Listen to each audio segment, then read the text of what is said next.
오늘 우리들에게 허락해 주시는 하나님의 말씀 에베소서 1장 11절부터 19절까지의 말씀입니다. 모든 일을 그의 뜻에 결정대로 일하시는 이의 계획을 따라 우리가 예정을 입어 그 안에서 기업이 되었으니 이는 우리가 그리스도 안에서 전부터 바라던 그의 영광의 찬송이 되게 하려 하심이라. 그 안에서 너희도 진리의 말씀 곧 너희의 구원의 복음을 듣고 그 안에서 또한 믿어 약속의 성령으로 인치심을 받았으니 이는 우리 기업의 보증이 되사 그 얻으신 것을 속량하시고 그의 영광을 찬송하게 하려 하심이라. 이로 말미암아 주 예수 안에서 너희 믿음과 모든 성도를 향한 사랑을 나도 듣고 내가 기도할 때에 기억하며 너희로 말미암아 감사하기를 그치지 아니하고 우리 주 예수 그리스도의 하나님 영광의 아버지께서 지혜와 계시의 영을 너희에게 주사 하나님을 알게 하시고 너희 마음의 눈을 밝히사 그의 부르심의 소망이 무엇이며 성도 안에서 그 기업의 영광이 풍성함이 무엇이며 그의 힘의 위력으로 역사하심을 따라 믿는 우리에게 베푸신 능력의 지극히 크심이 어떠한 것을 너희로 알게 하시기를 구하노라. 아멘. 우리는 2025년 성령 강림 주일 이후로 하나님의 영광이라는 큰 주제로 말씀을 나누고 있습니다. 하나님은 영광스러운 분, 그리고 우리로부터 영광을 받으시는 분입니다. 영광의 하나님께서 아들이신 예수님께 영광을 허락하셨습니다. 그리고 믿음의 사람들에게 아들을 통해 영광을 나누어 주셨습니다. 그래서 예수님 믿는 사람들에게 오늘 찬송처럼 하늘 영광 내 맘에 임했네 라고 찬송하게 되는 거죠. 그러니까 우리가 하나님의 영광을 선물로 받아서 하나님의 영광에 참여하는 믿음의 사람들이 되었습니다. 그리고 이 땅을 살면서 하나님께 영광을 돌리며 살아갑니다. 하나님께 영광을 돌리며 사는 일이 인생의 제일 목적이고 또 당연하고 아름다우며 복을 누리는 믿음의 생활입니다. 지난주에는 사도행전의 말씀으로 오직 하나님께만 영광을 이라는 제목으로 은혜를 나누었습니다. 성령이 사도들에게 임해가지고요, 하나님께 영광을 돌리도록 능력을 허락해 주셨습니다. 사도들이요, 박해를 받아도 하나님께 영광을 돌리며 살아가는데, 박해를 받아도 끝까지 복음을 전하겠다, 목숨의 위협을 받아도 나는 복음을 전하겠다, 예수님을 전하겠다, 이렇게 다짐하고 말했습니다. 심지어 억울하게 죽는 일이 있다 할지라도 하나님께 영광을 돌렸습니다. 그런데요, 그 와중에 하나님의 영광을 가로채는 사람이 있었습니다. 헤롯 왕이 교만해서 사도 야고보를 죽게 하였고 또 베드로를 체포해서 죽이려고 하다가 실패했습니다. 애꿎은 경계병들만 책임을 물어서 죽게 했습니다. 헤롯이요, 왕복을 입고 연설을 하는데 사람들이 그 연설을 듣고 야, 이 헤롯의 목소리가 신의 목소리다, 하나님 목소리 같다, 이렇게 떠받들었습니다. 헤롯이요, 사람들이 말하는 이 아부성의 함성을 듣고요, 기분이 엄청 좋았습니다. 자기가 하나님처럼 떠받들어지니까 너무 좋았습니다. 그런데 하나님을 안다는 사람, 하나님을 믿는 사람들과 함께 살고 있었던 이 헤롯이 하나님께 영광을 돌려야 한다는 것도 당연히 알고 있었는데 하나님께 영광을 돌리지 못했습니다. 그러자 주의 천사가 헤롯을 쳤습니다. 헤롯이 벌레에 물렸는데 벌레가 헤롯의 피를 빨고 헤롯의 살을 갉아먹었습니다. 헤롯이요, 금방 죽고 말았습니다. 하나님께 영광을 돌리지 못하니까요, 왕이 이렇게 허망하게 죽습니다. 왕이 가졌던 영광, 권세, 힘, 권한 다 허사가 되었습니다. 헤롯이 죽었는데 반대로 주의 말씀은 흥왕하며 교회에는 믿음의 사람들이 더하여집니다. 악한 사람이 죽고 하나님의 일이 왕성해지며 하나님께 영광이 돌려집니다. 오늘은 에베소서의 말씀으로 영광과 찬송을 목적으로라는 제목으로 은혜를 나누려고 합니다. 에베소서는요, 하나님께서 사람을 향한 위대하고 신비한 구원의 계획, 그리고 그 구원의 성취를 이야기합니다. 이 구원이 그냥 단순히 하나님이 날 보고 야, 너 불쌍하니까 내가 널 구원해 줄게, 이런 정도가 아니라 하나님께서 아주 우주적인 원대한 계획을 세우시고 우주적 차원, 그리고 영원하고 놀라운 차원의 구원 계획을 세우시고 그 구원 계획에 정말 이 지구상에서 이 보이지 않을 만큼 작은 나를 하나님께서 선택하시고 구원해 주었다라고 하는 이 놀라운 구원의 신비를 이야기합니다. 사람으로서는요, 도저히 할 수도 없고 또 될 수도 없는 구원이 하나님의 은혜와 권능으로 우리에게 이루어졌습니다. 하나님이 우리를 구원하셨는데 바울은 이것을 신령한 복이다, 이렇게 말합니다. 하나님이 구원을 계획하시고 예수님을 통해서 이루셨는데 하늘에 속한 신령한 복입니다. 그러니까 우리가 하늘에 속한 신령한 복을 받은 사람입니다. 사람들은 이 땅에서 남이 보고 또 부러워할 만큼 복을 누리기를 원하는데 우리는 믿음의 사람으로서 남들의 눈에는 안 보이지만 하나님께서 보고 계시고 또 칭찬하시는 하늘의 신령한 복을 우리가 받았습니다. 바울이 이 복을 깨달았습니다. 그래서 에베소 교인들에게 신령한 복을 말하면서 제일 처음에 찬송하리로다, 이렇게 하나님께 영광을 돌립니다. 우리가 하나님으로부터 신령한 복을 받았습니다. 하나님이 우리를 구원하셨는데요, 생각하면 할수록 신비합니다. 나 한 사람이 구원받은 것이 곱씹어 볼수록 놀랍습니다. 아무리 생각해도요, 나는 구원받을 만한 그런 힘이 없었고 또 구원받을 수 없는 약함을 갖고 있고 스스로 구원할 수 없는 나약한 존재인데 하나님이 우리의 죄를 용서하시고 우리를 하나님의 은혜 안으로 이끌어 들이셨습니다. 우리가 받은 신령한 복이 우리에게는 영광입니다. 영광의 하나님께서 신령한 복을 받은 우리를 당신의 영광에 함께 하도록 영광의 아름다움에 넣어 주십니다. 사도 바울이 이 진리를 먼저 깨닫고 에베소서에 기록해 둡니다. 그리고 우리는 이 바울의 기록, 바울의 편지를 보면서 하나님의 은혜와 구원의 신비를 되새깁니다. 그리고 하나님께 영광 돌림과 찬송을 목적으로 살아갑니다. 첫째로 하나님은 예수 그리스도를 통해서 우리를 영광으로 예정하셨습니다. 하나님이 우리를 구원하시려고 결정하셨습니다. 하나님 앞에서 사람은요, 무던히도 말 안 듣는 사람 존재입니다. 청개구리처럼 엇나가고요, 자기 고집대로만 하는 성향을 가졌습니다. 아이고요, 애기들도 뭘 하자고 하면 말을 안 들어요.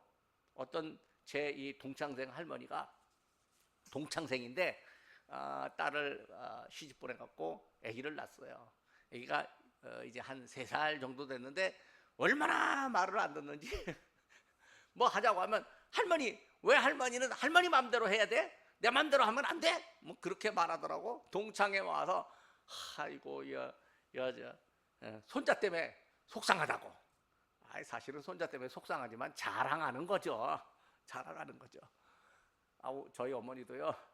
저희 어머니가 그 손녀딸 키우다가 얼마나 힘드셨는지 몇 년 사이에 애기랑 이게 몰라보지 못할 정도로 그렇게 이 신체가 말랐던 적이 있었습니다. 우리 딸들 말고 내 동생 딸, 막내 딸, 아니요, 큰 딸 그렇게 키웠는데 걔가 이제 벌써 24살, 5살 됐습니다. 자녀들이요, 말 안 듣고 청개구리처럼 엇나가잖아요. 그럼 부모가 속을 끓입니다.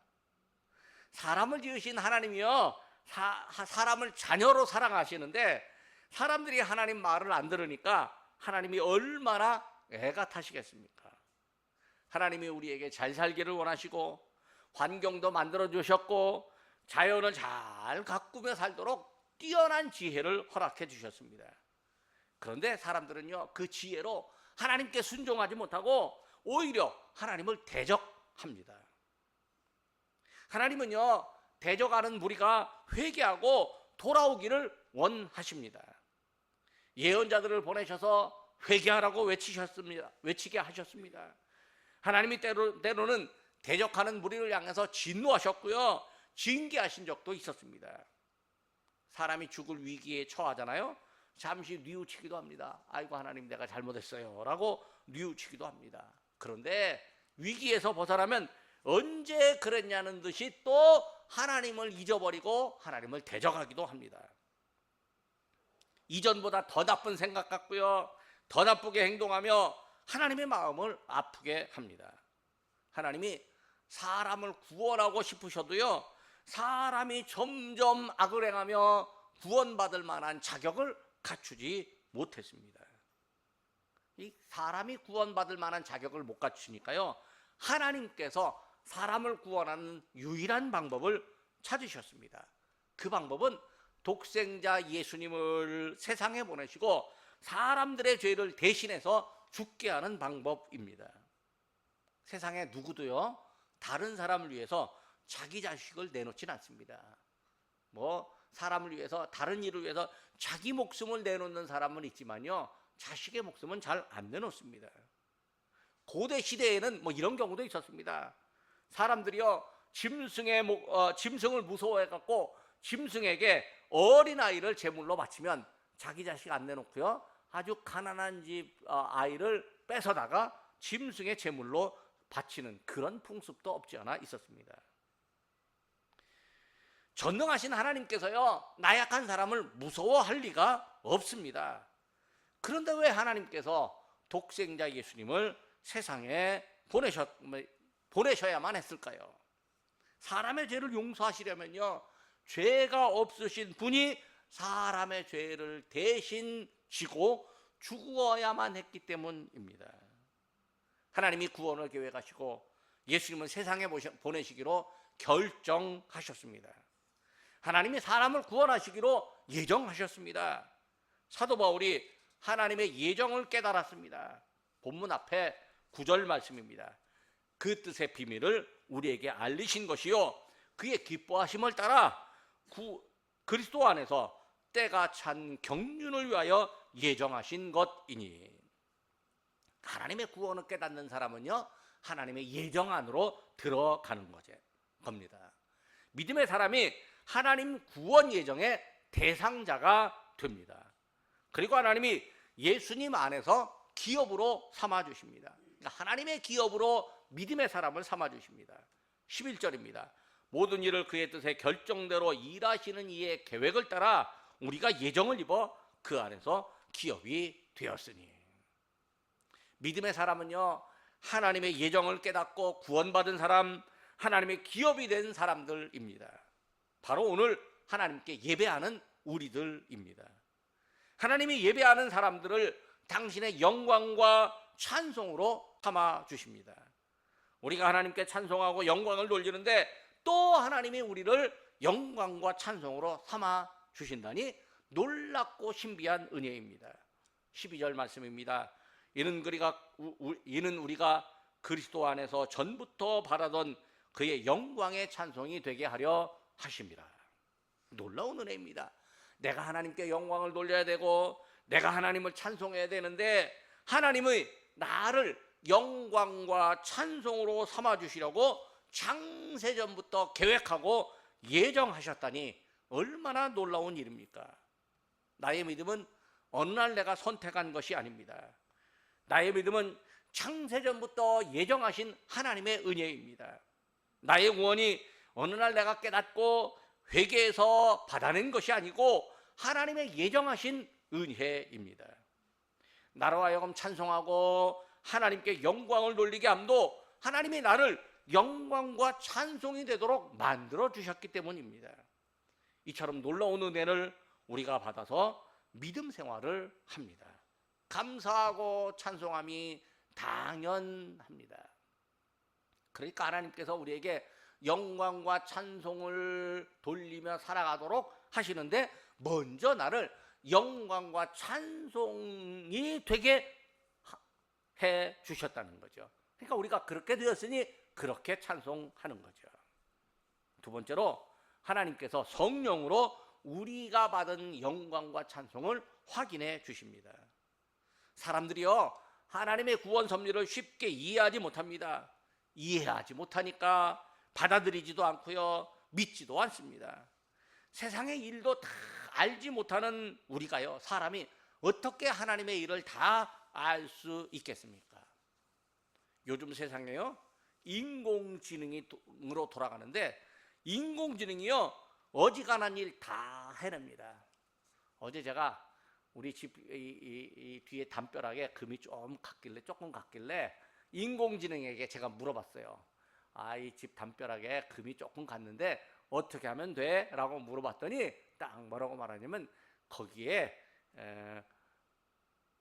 액체로 된 방수제, 침투 방수제라고 하는 건데 그거를 부으면 돼. 그렇게 인공지능이 답변해 주는 거예요. 내가 모르는데 인공지능이 물어만 봤는데 답변을 딱 해줘요. 그래서 자, 그러면 인공지능한테 다시 물어봤어요. 그러면 액체로 된 방수제 어떻게 그 공사를 하면 돼? 그랬더니 먼저 깨끗하게 닦아내고 그 안에 신문지나 뭐 세멘트 같은 걸로 조금 막은 다음에 인공지능 액체 방수제 뿌리면 돼. 뭐 그렇게 또 얘기를 해주는 거예요. 그래서 그러면 인공지능 방수제 어떤 게 좋을까? 내가 이마트에 가서 사려고 하는데 어떤 게 좋을까 물어봤더니요, 웬걸요, 사진까지 딱 보여주면서 방수제 이거 딱 보여주는 거예요. 인공지능이요, 우리가 모르는 거 인공지능에게 물어보면요 거의 다 알려줍니다. 대단합니다. 우리가 그거 알려면요 품도 팔고 남에게 물어보기도 하고 뭐 어떤 거는 하나 알려면 몇십 년을 연구를 해야 되는데요, 인공지능에게 물어보니까요 몇 분 만에 아주 시원하게 답을 해줍니다. 그럼 인공지능 누가 만들었을까요? 사람이 만들었어요. 그런데 인공지능 사용하는 나는요 인공지능을 만들기까지의 과정을 다 모릅니다. 그냥 만들어졌으니까 사용할 뿐이에요. 남보다 조금 더 잘 사용하면 효율적으로 사용할 수 있어요. 요즘요 직장인들 인공지능 다 사용한대요. 그래갖고 인공지능으로 뭐 하면 선배한테 안 물어봐도 되고 선배한테 뭐 이렇게 만들었나고 혼나지 않아도 되고 뭐 그냥 인공지능해서 아예 회사가 인공지능 계정을요 한 달에 몇십만 원씩 돈을 주고 사갖고 직원들에게 다 하나씩 주고 이 업무 효율을 올리라고 그렇게 한답니다. 인공지능도 우리가 다 알지 못하는데요, 하나님의 구원 섭리를 어떻게 다 깨달을 수 있겠습니까? 하나님이 구원하시기로 예정하고 예수님을 통해서 이루셨는데 우리는 그냥 그거 믿어야 될 뿐입니다. 믿어야 복입니다. 남들은 안 믿지만 나는 믿어서 신령한 복을 누립니다. 아니, 믿어야 됩니다. 그러면 아이고 목사님이 그 설명할 능력이 없어서 믿으라고 하신 거 아니죠? 믿으라고 하신 거죠? 그렇게 되묻는 사람도 없지 않아 있습니다. 그러면요 인공지능 사용하는 사람에게 인공지능 다 설명하라? 설명 잘 안 돼요. 그냥 사용해보고 경험해보면 압니다. 우리도요 믿어보고 하나님의 은혜를 받으면 깨달아집니다. 인공지능이 발달하니까요 사람들이 아이고 이제 우리 일자리 인공지능이 많이 가져가게 됐다, 이제 우리 일자리 없어지게 됐다, 그렇게 겁내는 사람도 없지 않아 있습니다. 근데 인공지능도요 사람이 하는 일 다 못합니다. 예를 들어 공사장에서 포크레인으로 톱하기를 합니다. 포크레인 운전을 하는데요 이 톱하기 인공지능이 못하는 거예요. 그러니까 물리적인 일은요 인공지능이 할 수가 없어요. 사람 손으로 톱하기를 하는데 그거 몇 사람 써야 되는지 모르니까 중장비를 동원해 갖고 톱하기를 합니다. 중장비 다루는 사람은요 중장비 원리를 공부하고 잘 다루도록 실습을 하고 시험을 본 후에 자격증 받습니다. 일반 사람은 중장비 불러갖고 일만 시킬 뿐입니다.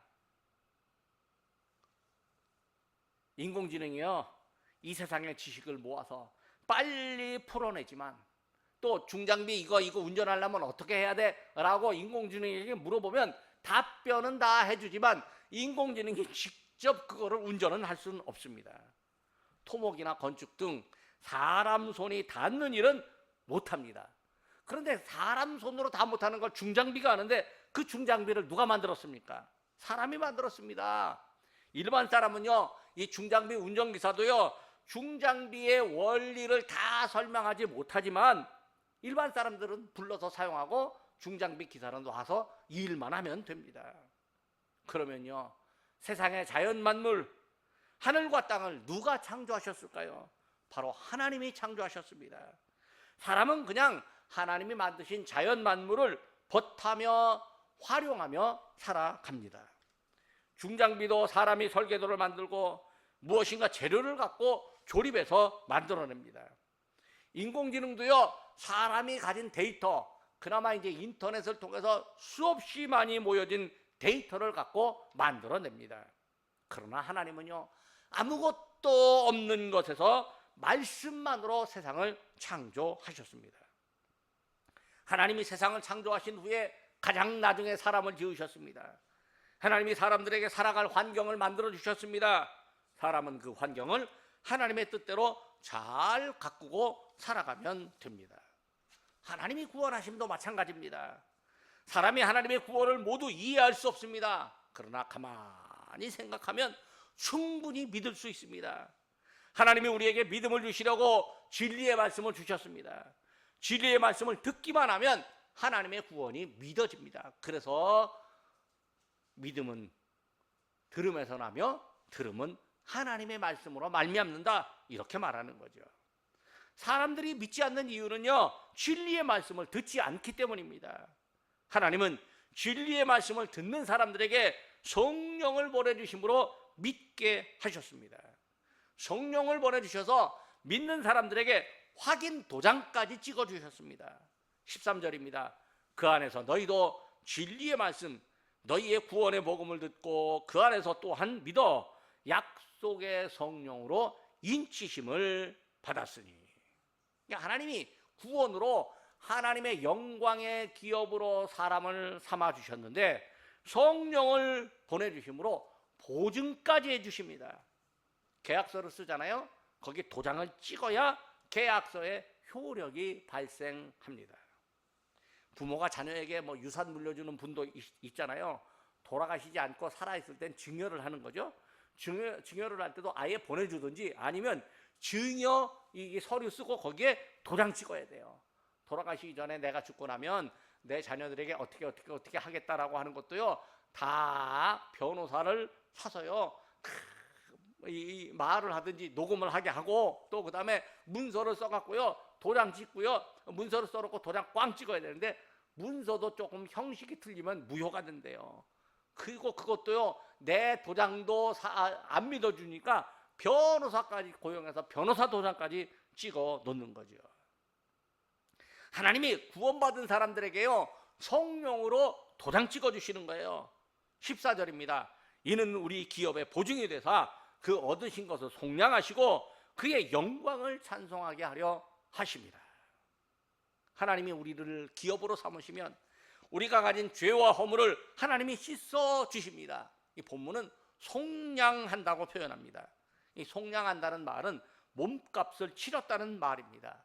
그러니까 하나님이 우리의 죄값을 예수님으로 대신 죽게 하심으로 치렀다는 의미입니다. 죄의 종으로 사는 사람들에게 의의 자유인으로 살게 하셨습니다. 이 사실을 깨닫고 보면요, 하나님의 영광을 찬송할 수밖에 없습니다. 하나님이 우리를 영광의 찬송이 되게 하셨는데, 그 계획이 이루어져서 우리가 하나님의 영광을 찬송하며 살아갑니다. 성령께서 믿음의 사람들에게 하나님의 영광을 찬송하며 살도록 도와주십니다. 세 번째로, 하나님은 지혜와 계시의 영으로 영광스러운 하나님을 알게 하십니다. 사도 바울은 에베소 교인들의 믿음과 사랑을, 성도들을 향한 사랑을 소문으로 들었습니다. 또 누가 와서 전달해 주었습니다. 그래서 기도할 때마다 에베소 교인들 덕에 하나님께 감사합니다. 15절과 16절 말씀입니다. 이로 말미암아 주 예수 안에서 너희 믿음과 모든 성도를 향한 사랑을 나도 듣고 내가 기도할 때에 기억하며 너희로 말미암아 감사하기를 그치지 아니하고. 사도 바울이 하나님의 위대하고 신비한 구원을 받아 영광의 찬송이 된 믿음의 사람들, 그리고 기업이 된 믿음의 사람들, 하나님의 영광을 찬송하는 사람이 필연적으로 이웃을 사랑한다는 것을 알고 이웃을 사랑하는 사람들 때문에 덕에 기뻐하고 감사 기도를 하는 거예요. 하나님의 위대한 사랑을 받으면요, 당연하게 이웃을 사랑하게 됩니다. 바울이 에베소 교인들의 사랑을 생각하며 감사 기도를 하면서 이 에베소 교인들에게 편지할 때 내가 이렇게 기도한다, 기도 제목을 이야기합니다. 그 기도 제목은요, 에베소 교인들이 하나님을 더 아는 것이고 하나님의 크신 사랑이 그들에게 어떻게 적용되었는지도 알게 되기 원하는 겁니다. 즉 하나님을 아는 것도, 하나님의 위대한 구원을 깨닫는 것도 기도의 제목입니다. 그러니까 교회 성도들, 이웃 사람들이 하나님의 위대한 구원을 깨닫게 되기 원합니다. 그렇게 기도하는 거죠. 왜냐하면 사람이요 스스로 하나님을 아는 것이 아니고요, 하나님이 사람에게 당신을 알려주시고 구원 계획을 알려주시고 깨닫게 해주셔야만 합니다. 사람이 스스로 구원의 섭리를 깨닫는 것이 아니고요, 하나님이 깨닫게 해주셔야만 합니다. 그러니까 하나님께서 알게 하시고 깨닫게 해주시는 은혜를 우리에게 베풀어 주셔야만 합니다. 어떤 방법으로 알게 되고 어떤 방법으로 깨닫게 되겠습니까? 하나님이 지혜와 계시의 영을 주시면 됩니다. 17절 말씀입니다. 우리 주 예수 그리스도의 하나님 영광의 아버지께서 지혜와 계시의 영을 너희에게 주사 하나님을 알게 하시고, 하나님이 지혜와 계시의 영이신 성령을 보내시면 우리의 마음의 눈이 밝아집니다. 마음의 눈이 밝아지면 하나님의 일을 알게 됩니다. 하나님이 왜 나를 부르셨는지, 하나님이 우리에게 어떤 복을 주셨는지 깨닫게 됩니다. 18절 말씀입니다. 너희 마음의 눈을 밝히사 그의 부르심의 소망이 무엇이며 성도 안에서 그 기업의 영광의 풍성함이 무엇이며. 하나님이 지혜와 계시의 영을 주시면 우리의 마음의 눈이 밝아지고 하나님의 은혜가 위대하다는 사실을 깨닫게 됩니다. 내가 하나님을 아는 것, 하나님의 은혜를 깨닫는 것, 하나님의 사랑을 받아 이웃을 사랑하고 사랑하는 모든 일들이요, 모두 하나님께서 우리에게 지혜와 계시의 영을 주시기 때문입니다.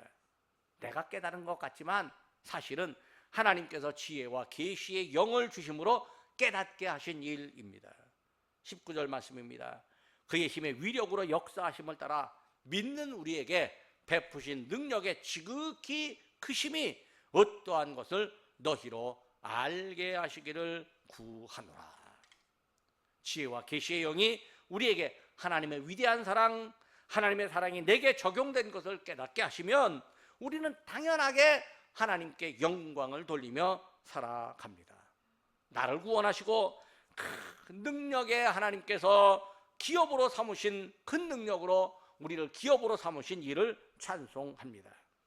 영광의 하나님이 예수님을 통해서 우리에게 당신의 영광을 기업으로 주셨습니다. 우리는 당연하고 자연스럽게 하나님께 영광을 돌리며 찬송하게 됩니다. 억지로 시켜도 안 되는 일인데요, 지혜와 계시의 성령이 우리에게 기쁨으로 하나님께 영광을 돌리며 찬송하게 하십니다. 말씀을 맺으려고 합니다. 사도 바울이 하나님의 위대하고 신비한 구원의 섭리를 깨달았습니다. 그리고 에베소 교인들에게 알려주었고 또 오늘날 우리도 알게 되었습니다. 하나님이 우리를 예수님 안에서 하나님의 기업으로 삼으셨습니다.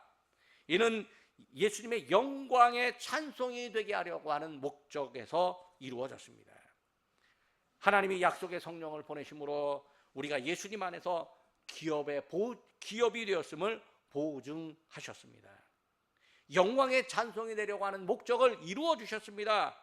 하나님이 지혜와 계시의 영을 보내주심으로 우리에게 하나님의 위대한 능력을 깨닫게 하셨고 또 하나님께 영광의 찬송을 돌리게 하십니다. 이것이 우리 믿음 생활이고 다른 사람을 향한 기도의 제목입니다. 기도하겠습니다.